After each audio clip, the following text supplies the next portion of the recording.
All right, we are live. Good afternoon, everybody. I am Captain Jim Palmer, the Dream Business Coach.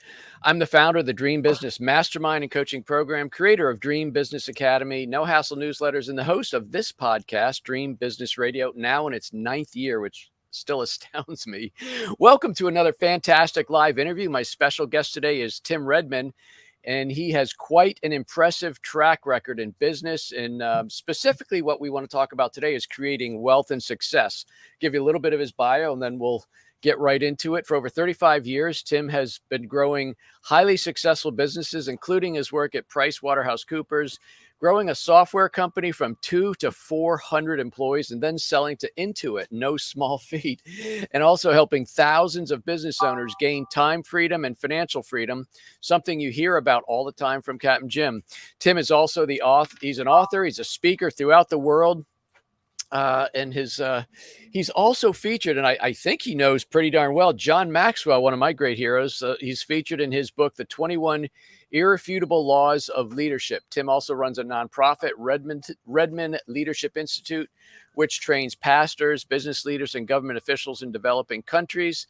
And I could go on and on, but let's have Tim come in. Tim, how are you doing today, my friend? Great. Captain Jim Palmer. Come on now. This is awesome. Oh, now, my God. It is humid today. Versus what I'm wearing here. I know. Don't know if I like this weather change so much. So, and I put this on for you. I'm normally just in a t-shirt, but I figure I give a collar to my my special guest. Get a collar anyway. Yeah. Wow. Look at that. That's great. Tim, we have a great deal in common. I know you and I had some a chat and before we went live, and yeah, so I'm anxious to get into a lot of different things, as much as we can pack in here in this half hour. Before we dive in, I just want to remember everybody that's listening or watching us right now, you can get all 6 of my books free in digital format. I started that last April as part of my legacy program, because starting to get gray. I had to figure out my legacy. So all 6 of my books are free as Kindle books, as Nook books through Barnes & Noble, and also in the iBookstore. To date, over 30,000 books downloaded at Amazon alone. Again, something that just astounds me. As I'm doing this broadcast, it is January 26th. Stephanie and I are in the Keys, to be exact. We're here through the end of March. So if you're in the area, give a wave, and we'd love to say hi. Anyway, let's get right to talking. Let's scratch that bad English right there. Let's start talking about I'm a pro. Let's talk about redefining wealth and supercharging your creativity. Tim, you've had a really impressive background. I mean, I interview a lot of entrepreneurs and small business owners, and of which you are also, but man, you've got this big history in like big corporate America. So how did you go from, kind of the really big dogs to now I think your passion is really helping small business owners? Yeah, I do. I remember I was at one time I was a CPA, and you know what that stands for, right? Constant pain in the abdomen. Yep.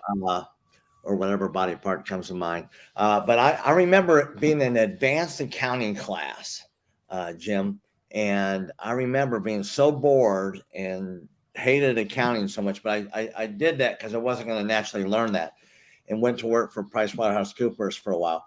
But I remember writing down all the businesses I wanted to start, so I've always had it in me to say, I want to get going on starting businesses. I didn't want to climb the corporate ladder. I wanted to build one. And one of the ideas I wrote down was getting a consulting firm helping small businesses. And I remember writing down some details on that, but didn't take it too serious. And but I after we sold our company, Jim, I started a nonprofit, and we traveled around the world training business leaders and pastors on how to grow their companies, how to grow their organizations, how to develop their leaders. Mm-hmm. And I would have people it was almost like coaching kind of bit me in the rear, if you will. People would ask, well, can you coach? Do you coach? And I'm like, well, no, but what question do you have? And then I'd coach them for 2 hours. Yeah. And so I finally realized that people are actually getting paid doing this. And so I actually turned this around into a coaching organization. I still do training all over the world and enjoy doing that. But my main focus is growing this coaching organization. I've got a number of coaches, and we just have a blast. Well, so that's, I'm guessing, somewhere along there, the connection to John Maxwell, him being a pastor himself, and then like one of the premier coaches, I guess, on the planet. He's amazing. He's amazing. Yeah, I connected with him because somebody had given me one of his books, and 21 Irrefutable Laws of Leadership. And as I'm reading it, he had a quote from me in there, and I ended up getting a Unbeknownst to hold you, of you him. were in And his book. yeah, yeah. Wow. So and because I've written over 1,000 proverbs or observations, and anyway, so I gave a friend of mine a handful of those, and he wrote in his book. And I think there's a who did a lot of writing for John Maxwell is somebody I went to the same college at Oral Roberts University. And anyway, so he included me. So I ended up talking to him about that. And he goes, well, I want to make sure I gave you credit.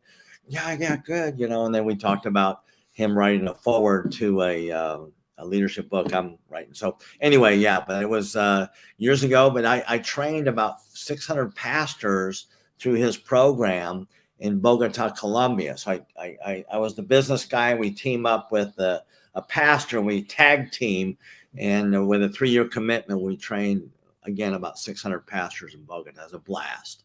Very interesting. I mean, churches being, religious organizations. I mean, to me, it's just like there's money coming in, there's expenses, and what's left, right, is not necessarily profit, but it's what goes out to the community, right? Right. So, I mean, it's running it like a business is should not be some foreign strategy. Right. Yeah. And so I'd help pastors in 2 ways. Just the organization, just structure and reporting, and getting the operation of their business side of the church lined up, and also in helping them attract and nurture business leaders. And it's a whole ministry. Like we have churches where there's a youth pastor, and there's a young adult pastor, there's a women's ministry, a men's ministry. I've asked a lot of pastors, well, what do you do for the business people? Well, they help us fund the deal. I said, no, that's what they do for you, but what do you do for them? Yeah. And so that's the whole aspect of marketplace ministry. And so I help churches set up their marketplace ministry and that type of thing. So it's been a lot of fun. Very doing cool. that as well. So Tim, it's a pretty impressive background. I like to ask, are you a first generation entrepreneur? Did you have parents or grandparents kind of show you the other side of the paycheck, so to speak? Well, my dad was a chemical engineer, and but he had a number of entrepreneurship things that he did, and they weren't as successful as say like what I'm doing now. But I did get the bug because I'd help him out with some oil and gas things. I did land leasing for him, and I did going out on some old wells, and been run off by some of the landowners with a shotgun in hand. I got some interesting stories there. So we just weren't able to get a hold of them before we came on their property. So that's anyway. But yeah, so I got a little bit of that, but a lot of it just has just been just my own desire. I don't know. I maybe my unrest of working in a big environment. I just like creating. So in the introduction, I mentioned that you help business owners gain financial freedom and time freedom, 2 things that I mention all the time because one usually leads to the other. Right. Right. I'm curious if there was an event or something that maybe happened in your past which helped you realize there's more to life than just filling the checkbook. Yeah. It's getting the basics down where most businesses, Jim, struggle. They're week to week or month to month or barely successful. And so, just getting the paycheck more regular and getting it to where it's above what their basic needs are is a huge part of what we do. And it just like I had one guy who had an electrical business in Overland Park, the Kansas City area. Mm-hmm. And he was generating about $125,000 a month, but he was at 0 profits. Oh my goodness. So over a 2-year period of time, we transformed the business. Really, we transformed his thinking processes, and we enacted that on the business. And now this year, I just talked to him a couple months ago in person. He came down to Tulsa, and he's going to be hitting about $5 million, and he's just short of the 20% that we get all of our businesses, where you have to operate at least at 20% for us to be happy with you. So, Wow. So he's at about 15 to 18%. We're going to get, to that 20% beyond. And it's just, that has been a blast to do that. So, to answer your question, the paycheck and the cash flow is very important. He wrote me a text here, Jim. He said, Tim, I'm starting to dream for the first time in 20 years. I'm starting to dream again. It just gives him, just having more than just enough or barely enough, just gets him where he can dream beyond his need and beyond the pain. So that's where a lot of what I do is just tremendously satisfactory. Yeah. Message from Jim Vaughn, a friend of mine, a fellow Floridian. So I would have to agree with that, Jim. I'm sure. I love it. I got up early this morning. I love it. It's like, there's part of me that really doesn't need to work as hard, but I just finished a 25-year business plan for us to go last year. So I'm 61 now, when I'm 60, to literally have us go 100x from where we are. Wow. And so, that's, and I'm enacting that. I'm starting phase 2 on that, and we've got 3 main phases on it. But it's like, yes, I love it. Thank you for the guy that sent. That's really cool that they can type that in there like that. That's really cool technology. I know. When it works great. When it doesn't, like I was interviewing somebody, I think 3 weeks ago, all of a sudden, boom, they disappeared from the screen. Then you find out what a good host you are, I guess, or how good you are on your feet. That's good. Speaking of that, that client of yours that was over 6 figures a month, I have an expression called gross is for vanity, net is for sanity. And one of the ways I used to teach that is, like, if you have $1 million business and you got $20,000 in expenses, you have a $60,000 business, right? Or excuse me, an $80,000 business. I'm good with math. But if you have a $350,000 gross business and your expenses are $100,000, well, guess what? You know what? You're doing like 250. So there's a big difference. You could say it's bragging rights versus what you can live on and share and redistribute and things like that. Yeah. It's everybody, has a need for significance, and we want to get their business. And most people that are entrepreneurs or own a business really are probably more slaves to the business. So, the phrase setting the captives free, my obsession in that is very specifically with business owners and getting them free from their business so they can work on their business. And the business, like, takes a knee. And I'm going to say something that may be challenging even for you, Jim, and I don't mind debating with you on it, but I believe that the number one purpose of the business is not to serve your customers. All right. The number one purpose of the business is to serve the business owner. Now, if they don't serve the customers, the business won't serve them well. But we want to make sure we design your business to, like, if you wanted to live on a boat. I mean, I've heard of this one crazy guy down in Florida who lives on a boat. So, but anyway, that you can really live your lifestyle. You can live intentionally. What is it you want, and begin to pursue that? So that's what I love helping people do. And it just, again, it gets me up early in the morning.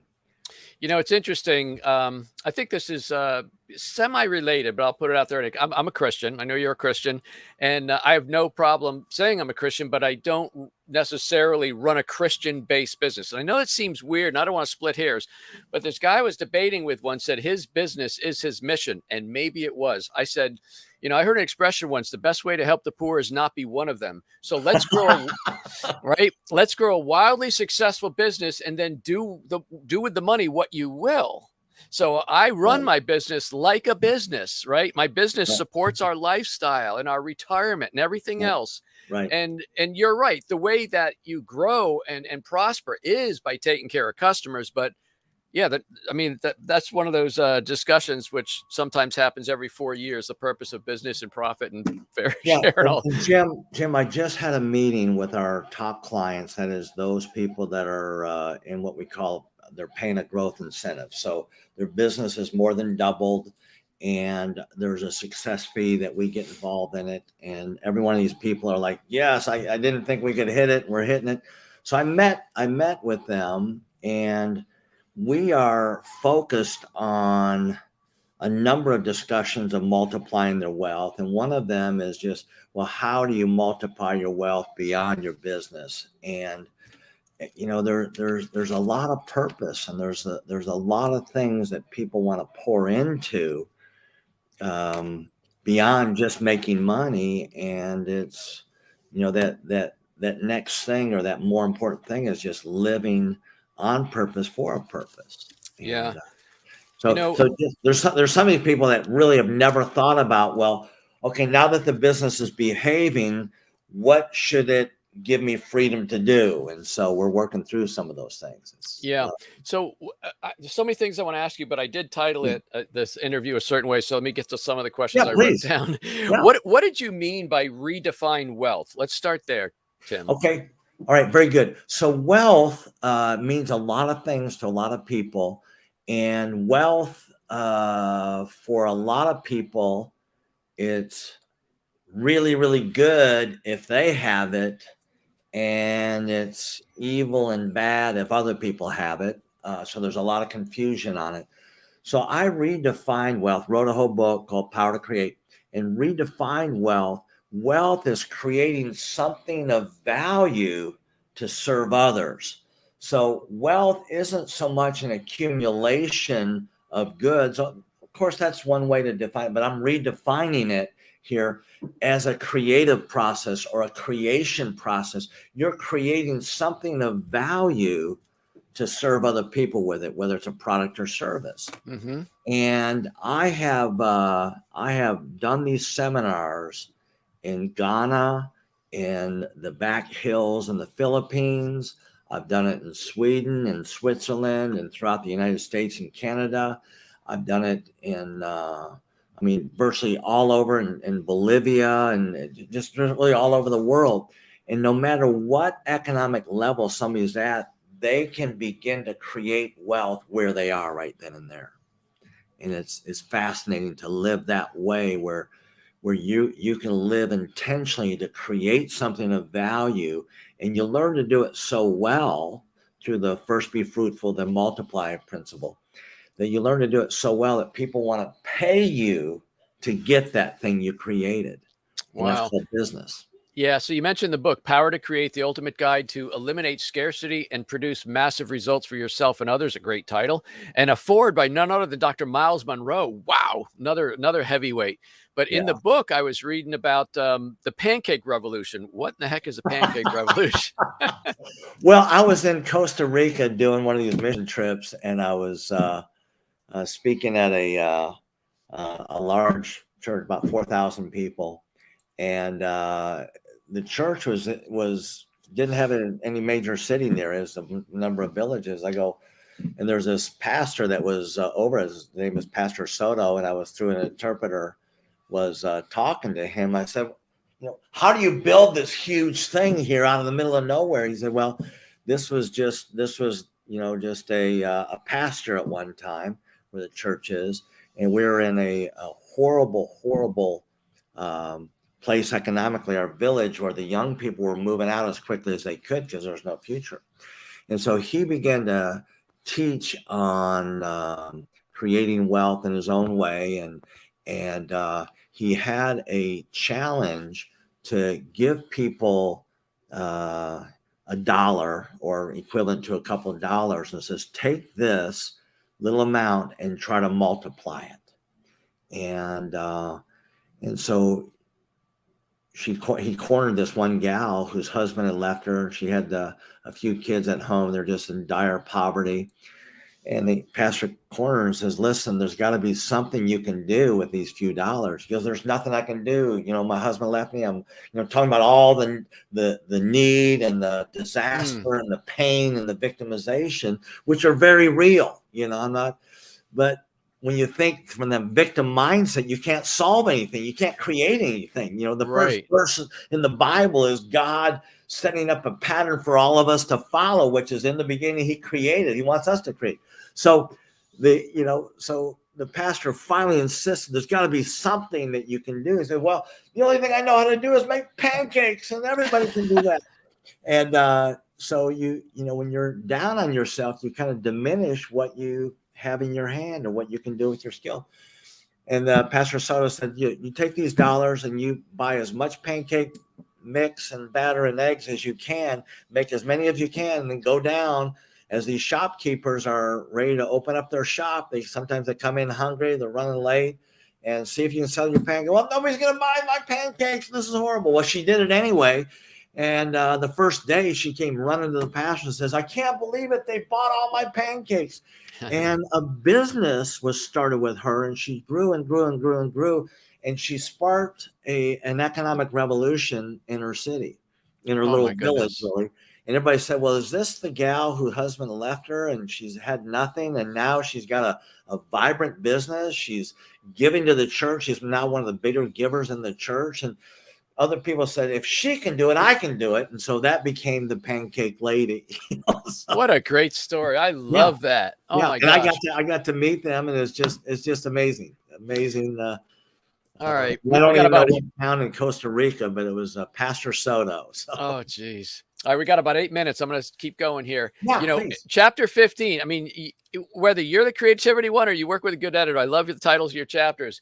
Start creating now and multiply your generosity. I think I know where you're going with that, but what does that mean? To multiply your generosity. Multiply your generosity. That when you begin to grow, since we talk about Christian, I'll use another verse here where Jesus said something that was very revolutionary. He said, about the parable of the talents is, when you mismanage what you have, you're going to lose even what you have. But if you manage well what you have, you're going to be given more. And so as you begin to develop more and more in your business, you get more profits. There's ways for you to begin to first be fruitful, then get to a multiplication to where you're generating way more than what you can spend. And it's a lot of fun to begin to literally multiply your generosity. I've got people, friends of mine, challenging me. We're going back and forth. Is just not just a 10%, but a 20% or 30% of what we're generating. I had a guy that would give 10% of his gross revenue. And, it's like, well, that's amazing. That's usually half of your profits right there. So that's what that's talking about, is just really growing step by step until you can really begin to give in such a way that it really, really becomes fun for you. Well, that's funny. A year. I mean, I've been a Christian since 2001, and when I was trying to learn a lot and understand tithing and stuff like that, I remember asking in my men's group, "Are you supposed to tithe on gross or net?" And the guy said, "Do you want to be blessed on gross or net?" Yeah. What are you measuring that on? Right. That's exactly right. The conclusion of your great book is called "Enjoying the Rewards." Talk about that a little bit, Tim. Yeah. So I had a problem in my business and my relationship with money. And in this book, we talk about relationship with money. That it was okay for me to make so much, but not this over exuberant abundance. And yet I believe we're wired from the core of our being to do things for a reward. Well, I don't want anything. I don't want any reward. And all. Well, that's dysfunctional thinking. That's some guilt built in, huh? It's guilt, or it's whatever it is. there's two economic systems going in the world. One is an economic system of scarcity, and it's based on getting stuff for free. And then there's an economic system of abundance that's based on creating value in exchange. It's an exchange system. Right. So you want to make sure that in your business or in the work you do, you have some kind of an exchange. And even if it is, you're going down and you're serving soup to the inner city, homeless people. God loves every one of them. Every one of them is precious and valuable. So that may be just the joy of serving may be your reward. But everybody wants to get a reward, and they're frustrated if they don't. And they have this Christianese that says, well, yeah, but I'm not supposed to want a reward.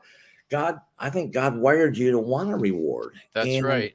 make sure that your business is rewarding you commensurate to the value you create. Most people undervalue the value they create, Jim. Oh, And so significantly they're so. shortchanging themselves. Yeah. Yeah, one of the clients that I work with, to help. He had really struggled with this. He kept focus. He was like coach. He kept focusing on an hourly. What's your hourly?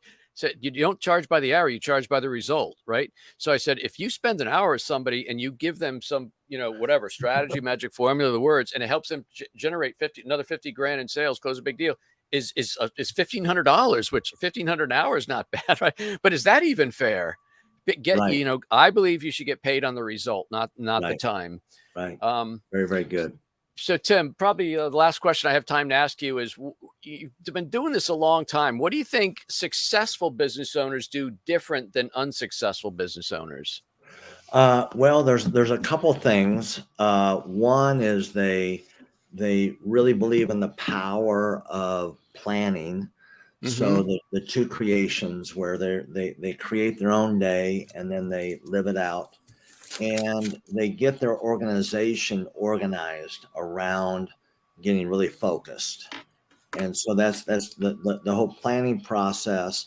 And then the second aspect is to create a cadence in the business through regular reporting and regular, like I touch every aspect of my business at least once a week Hmm. through scheduled and structured meetings. I got a half hour with my accountant. I meet with my son, who's the COO of the business. We meet twice a week here for fairly extended time. So I'm touching every aspect of my business. Every day we're touching the sales and the lead generation. And so, creating an accountability system where you can see how things are happening and then begin to pour into that yes, it's either green or it's red. It's green, it's going good, it's on track, or red, we're falling short, and let's begin to address that. So it's the lack of that follow up and follow through, the lack of accountability, that things begin to fall apart. Wow. Good one. So you're literally touching every week. You're touching every aspect of your business. Every aspect of my business, I'm touching. And you think about it, we're talking about the marketing side of things, the sales kind of things, the coaching or the delivery of our product, which is Mm-hmm. which is coaching. And we do a lot of we're a do it for coaching organization, and do it with. We do very little here's 7 things for you to do and expect them to do it. We actually built a whole team to help them get that done, or we actually do it for them.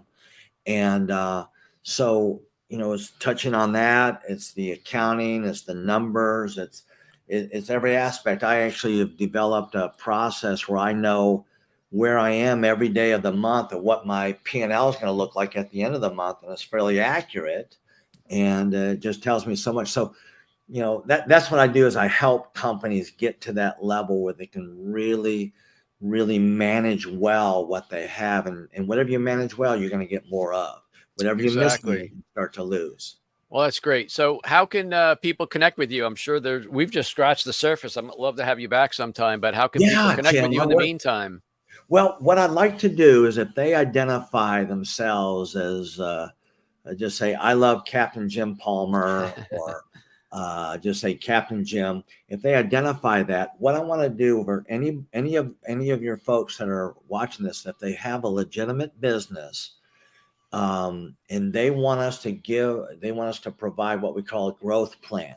It's a $2,500 event that we analyze their business, we build a business model on where they were versus where they could be, and then we give them at least 8 concrete steps to take to go from where they are to a 3-year goal. It's very, very specific. Again, we normally charge $2,500 for that, but I'll waive that fee entirely if they identify themselves as Captain Jim Palmer. And then if they want to just email me directly, tim@redmondgrowth.com, or my name is Tim Redmond, and you see it there, but tim@redmondgrowth, growth.com, and ask for the growth plan. Then we'll set it up for them, and they'll Very nice. No obligation, but they'll love the process. It's an eye. Very nice. Thank you very much, Tim. Hey, it was a lot of fun. Thanks for coming thank on you. live here right from our floating home. I'm glad we finally made this happen. Oh my goodness. Hey folks, that wraps up this very special live interview with Tim Redmond right here on Dream Business Radio. Remember, get your free copy of my 6 books at barnesandnoble.com if you're into Nook books, at Amazon if you're into Kindle, or the iBook store if you're into iBooks, I guess that would be. If you're interested in my awesome Dream Business Mastermind, go to Dream Biz Coaching, dreambizcoaching.com. But that's it. Until this time next week, I'm Captain Jim Palmer, the Dream Business Coach. You take good care.